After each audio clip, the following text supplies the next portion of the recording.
From the ashes they will rise. Jehovah's Witnesses just had a total shockwave, a real blast to their day-to-day lives come down from the Watchtower organization. Yes, I can already picture in my mind those brave pioneers hitting their boots and their book bags with that mink oil, taking the Scotch Guard out and making sure their tan rain jackets are all prepped and ready to go. Yes, Jehovah's Witnesses are going back in the door-to-door preaching work, and I'm here to talk about it as well as give some advice to anyone that might still be in the organization and yet mentally out of it, and some of the things that I did when I was in that same position when I had to go out preaching.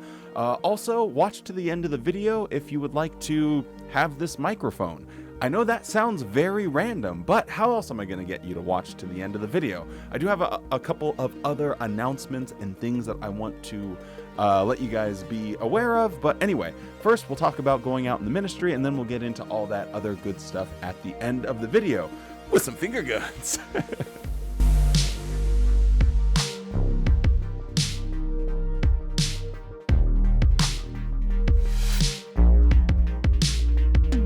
So, Jehovah's Witnesses are going back out there on the front lines and starting up their door-to-door preaching work once again. Now, at first I thought, well, okay, I mean, obviously it was bound to happen, and it wasn't that significant. But then I thought, maybe we should learn a lesson from recent history. So going back towards, I believe it was in April, that they announced that they were going back to in-person meetings.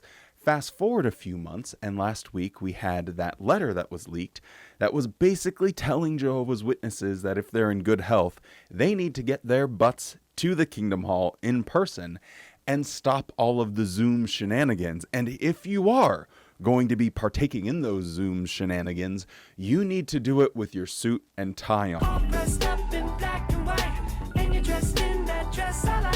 Yes, you need to. Watchtower thought it was necessary to control Jehovah's Witnesses to such a degree that while they were watching the meeting in the privacy of their own home, they needed to have a say about how that person was dressed. Truly mind-blowing in my personal opinion. But what we saw in that letter is a result of them going back to the in-person meetings and then immediately realizing, wait, I thought everyone would be excited to go back to the Kingdom Hall. Why are so many people not wanting to show up? This seems crazy. Before, our average meeting attendance was 80 people. Why is it all the way down to 30 or 40? Hell, we don't even have enough people to cover all of the assignments and give answers. It's like we're back at the book study again at the meetings because everyone's using Zoom. Well, I think what the governing body is realizing is just how many people have woken up during the pandemic. And you know what's going to happen when it comes time to start the door-to-door activity. A few months are going to go by, and then they're going to see everyone is doing letter writing. They've gotten comfortable just doing that and not actually having to be out there on the front line. And what Watchtower is going to find in a few months is that people don't want to go door-to-door preaching because they've gotten so comfortable and used to it. And guess what? The results are the same. Comment down below if while you were a Jehovah's Witness, you actually knocked on someone's door or were someone that, had their door knocked on. And from that experience, without any other context, you became a Jehovah's Witness. I bet we'll have maybe 2 or 3 people at the very, very most, because for most, it doesn't really happen. It's not an effective way of preaching. It's not an effective way of getting new members to join your group. So with knowing that Jehovah's Witnesses genuinely don't enjoy the preaching work that much, and it isn't that much fun, and having alternative ways of doing it actually helped them get more pioneers, or probably helped them in their overall numbers of how much time people spent doing it because they didn't have to go door to door. I think we're going to see a very similar thing happen with the meeting attendance. A few months are going to go by and they're going to be like, why is everyone not wanting to go door to door? It's the best thing. And they're going to tell people to get their butts back out there on the street. And that's going to push people over the edge. And they're just going to say, I don't want to, either because they're already mentally awake and they no longer want to keep up the pretense because now it involves having to go and knock on your neighbor's door. Well, that's awful. So it looks like we got to pull the plug now. So I think that this is going to be significant for them because it is going to make the governing body and the leaders of Watchtower intimately aware of just how deep the problem is within their organization of people leaving, people just not believing it anymore. I think we're about to see another really big exodus from the Watchtower organization. It's just on the horizon. And hey, I'm here for it. I'm excited for it because hey, howdy, hey, that organization seriously messes people up. And the sooner they can get out and mentally free and start building a new life, the better it is for society and humanity and, you know, the friends and family members that no doubt all of us have and we care about can start moving on from all of this nonsense. Now, if you're not someone that is in a position to move on from all of the nonsense, here are Wally's, I haven't actually thought about these, maybe 5, maybe 3, maybe 10, I don't know, tricks for preaching while you are mentally out but still physically in the organization.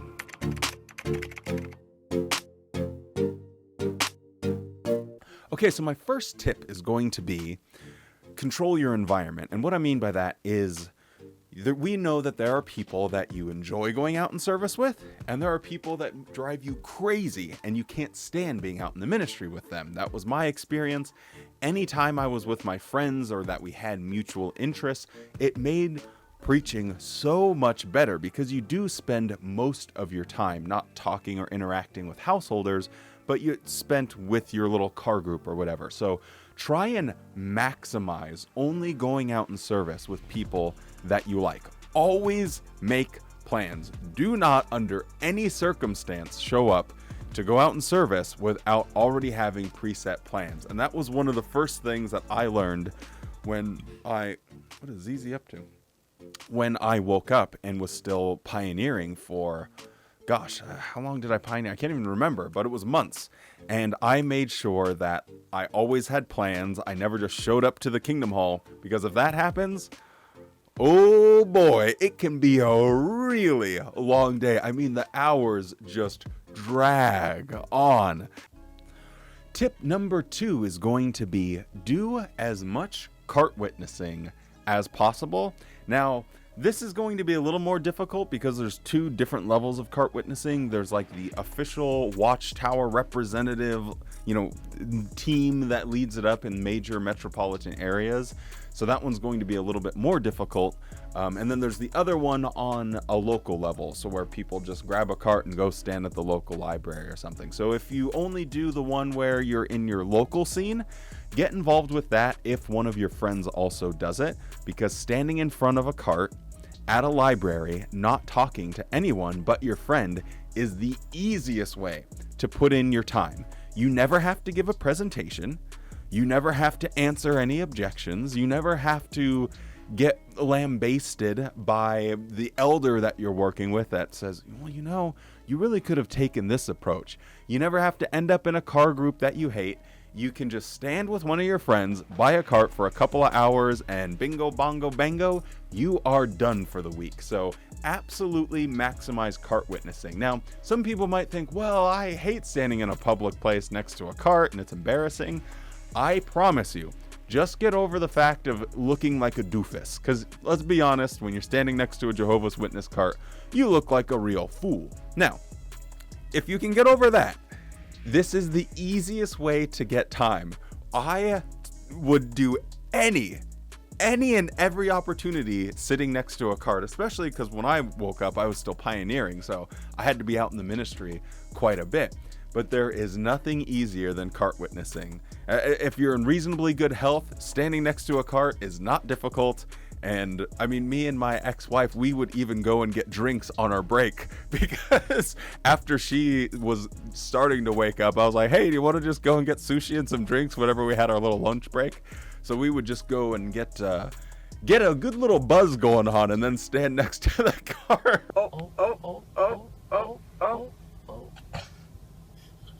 seriously. He's like wearing a pair of shoes and he hasn't gone anywhere.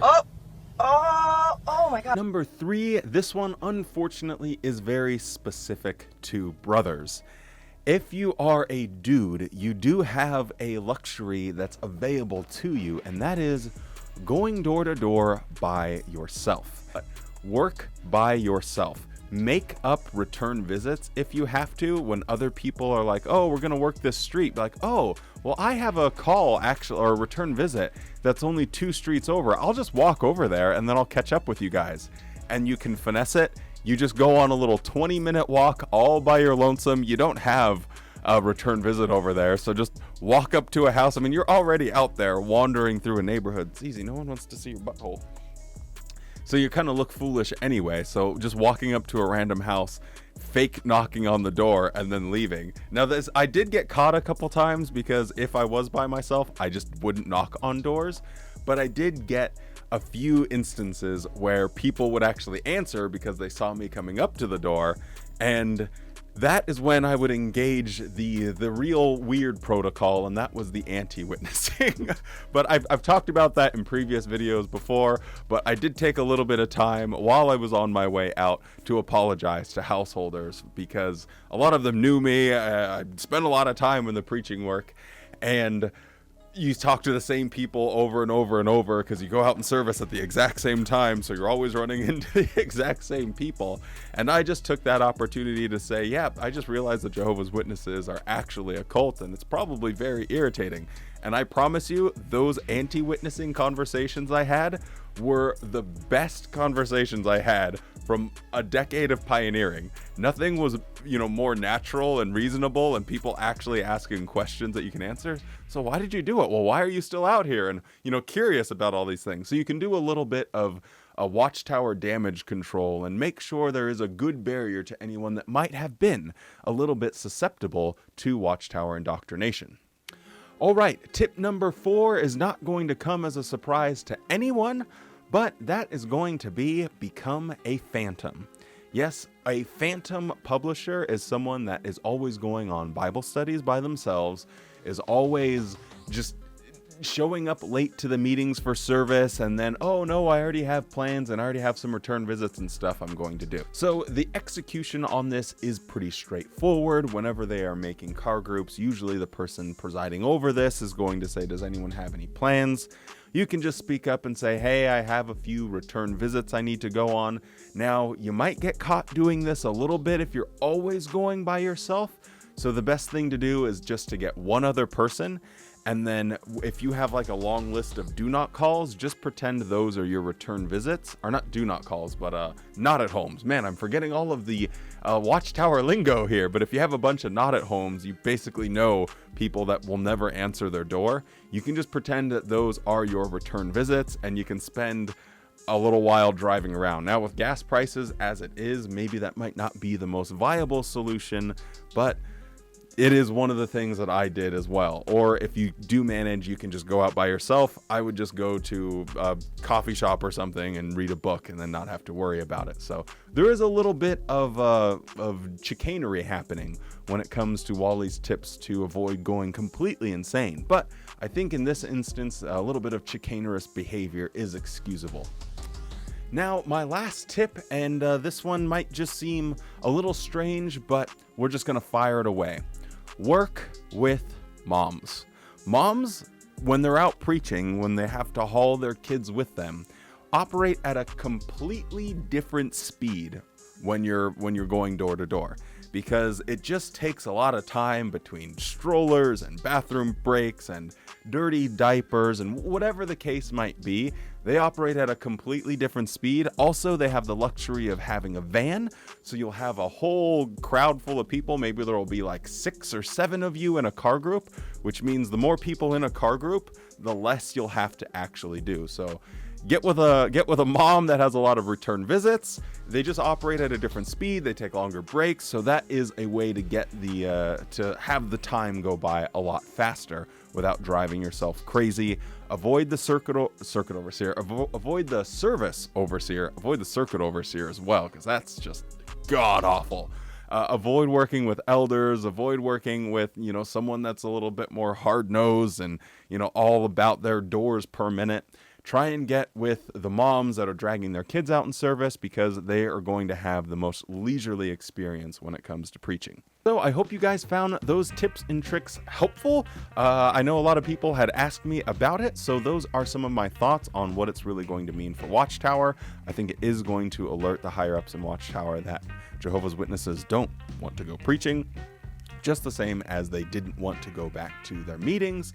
And a few tips and tricks for those of you that are having to go preaching. Now, there were a couple of things that I wanted to mention to you guys. One of those being, if you are in the state of Washington State, in the US of A, and have intimate knowledge or experience with regard to CSA, and you would like maybe to tell your story or have your story heard, or just want this problem within the Watchtower organization to get more national media attention, a good friend of mine is trying to work with an investigative journalist, and he's looking for people's stories specific to the state of Washington to get started. So if you are in this state and would like to share your story, I can give you the investigative journalists, their direct contact information. You can channel that through me, or you could talk to my friend.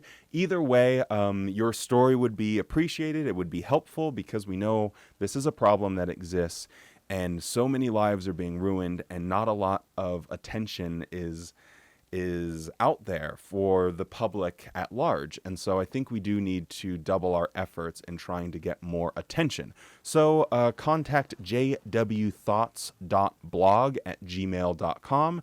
It's always in the description below. And if you do want to participate and help out with that, and it's not too much of a painful process, all of that. Then please let me know, and we can hopefully get the ball rolling on maybe a national news story. The other thing that I wanted to mention is if someone is leaving Watchtower, and let's say you are an underage person and you get kicked out of your house, or you're just a teenager and you get thrown out because it's your 18th birthday, you're not baptized, you have a boyfriend or a girlfriend, or they caught you smoking weed or something and they kick you out of the house. If that is your current situation, or if that has been something you've experienced in the past, either way, if you could just send me an email at jwthoughts.blog@gmail.com. Someone is trying to work on a project for helping people in this particular situation.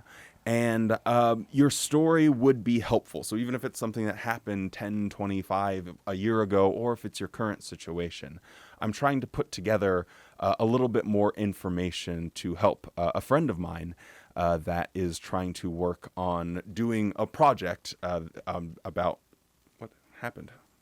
Oh, that died. Therefore, that's going to not. Okay. Anyway.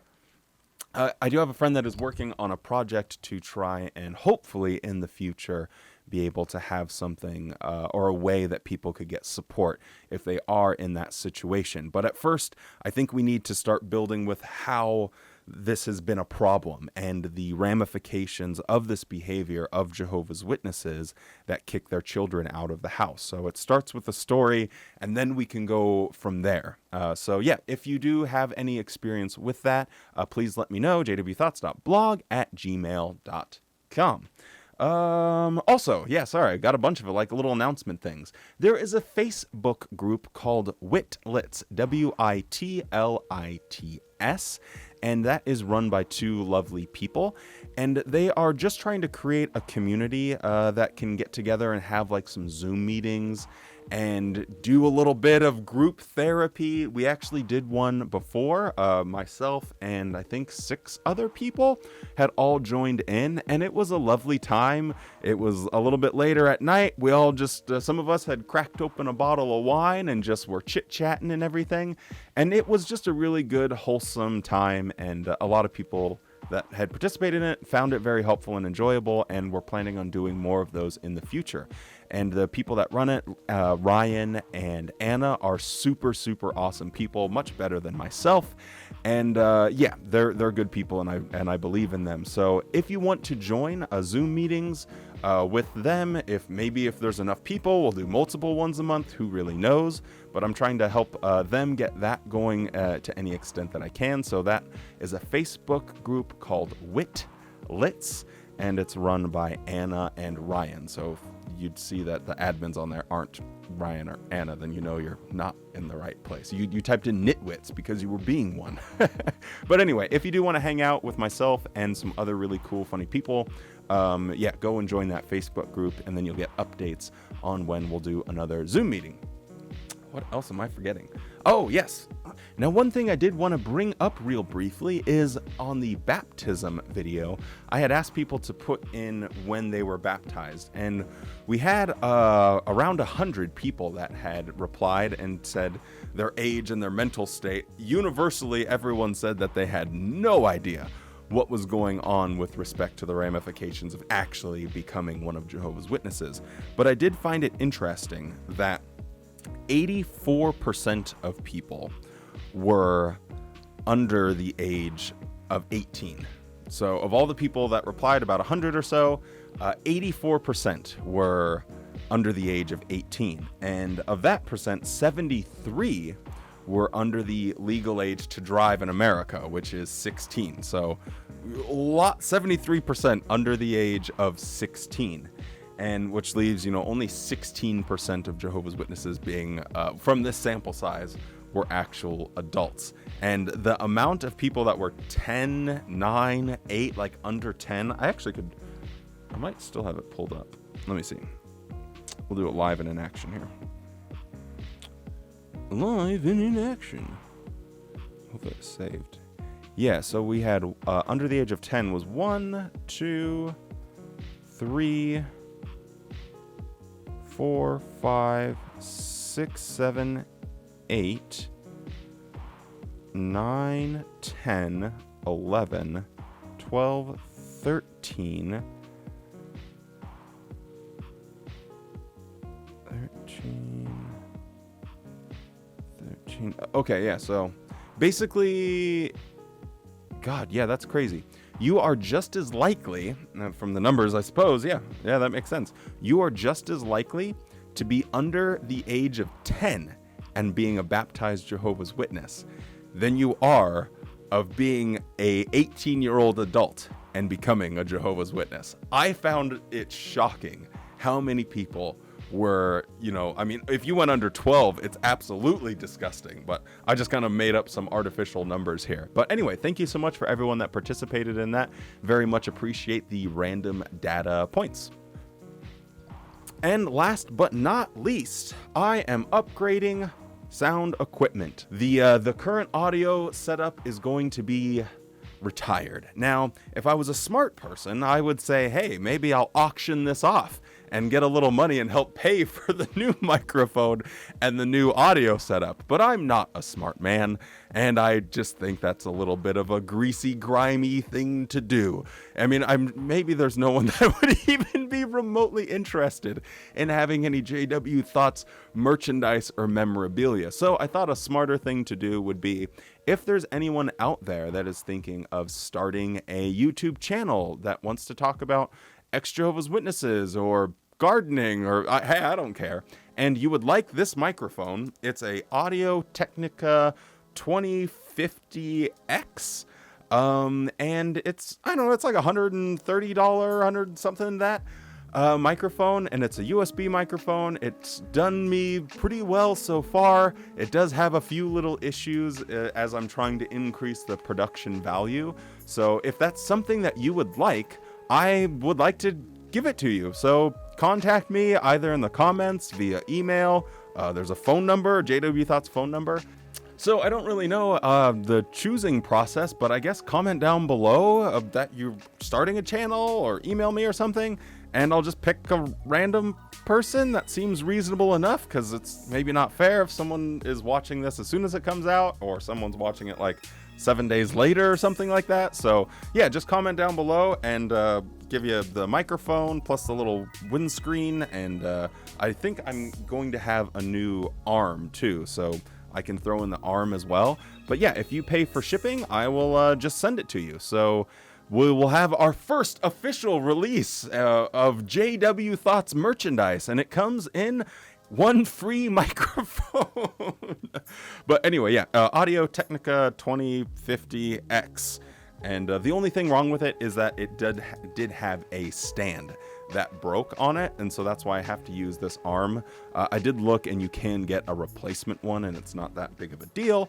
But I just didn't, because I thought, well, I'll just get this little arm thing. Anyway, so yeah, this has been my trusty companion. It has taken me from, you know, when the stand broke and the microphone had to be rested on a pillow and the Bethel pillow jokes reigned supreme for months. We've been through a lot together. It's been a good little buddy, but I think it's time that we take our next evolutionary step forward. Anyway, I feel like I'm kind of ranting at this point, but I just wanted to update you guys on some of those things. I don't think that there's any other house. Oh yeah, I did, because we do have enough channel members.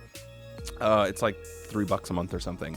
I am able to make more emotes and stuff. So if you're ever chatting, you can put these funny little emotes. I'll just put some of them here. I added like 5 more or something like that. I do have like a video that I already shot, but I just haven't had time with all of the convention stuff in order to put that out there like a members introduction thing. It is pretty funny. I think it's Wally at his worst doing some stupid skit.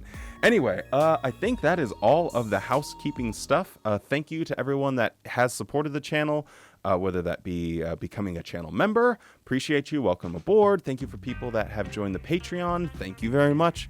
Welcome aboard. I am going to be trying to pay a little bit more attention to uploading some more bonus content via those people that are supporting the channel most. It's just been very difficult with the convention crusade because that takes a lot out of me, and I know that there are people that have really liked it because they are still in the organization, so I try and get those videos out as soon as possible, so that way they kind of know what they're getting into, and that way when they're sitting there at the meeting, maybe some of the humor that we bring to the table helps. Also, one other thing is the last video that I did was actually something that I live streamed. So I live streamed it and got suggestions from people that joined us in chat, and it was a whole lot of fun, just helping with editing, getting to see the behind the scenes process. So I had there was probably 30-40 people that all hung out, and over the course of 2 days, I think it took in total probably about 8 hours or so, but just give people an idea of what it's like editing a video, or if you have any.